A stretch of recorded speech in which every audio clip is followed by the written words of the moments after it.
Mga tropa, yung isa kong pangate, iniwan ko kaninang umaga.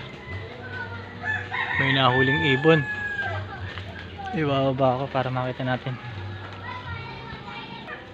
Mga tropa, lapitan natin. Nakaraang inuman ko to, may nahuli yung ibon. Iba namang ibang ibon. Hindi ko lang nakakuha na at wala akong dalang cellphone. Ako yung ibon to. Imbis kumakain siyang papaya oh. Kasi ay saging. Makain pala siya ng saging. Try natin kung maalagaan. Subukan kong alagaan to. Opo.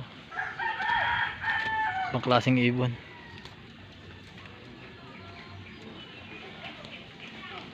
Ano kayang tawag sa ibon na to? Hilap. Yun ang aking pangati. Nabasa ng ulan ah.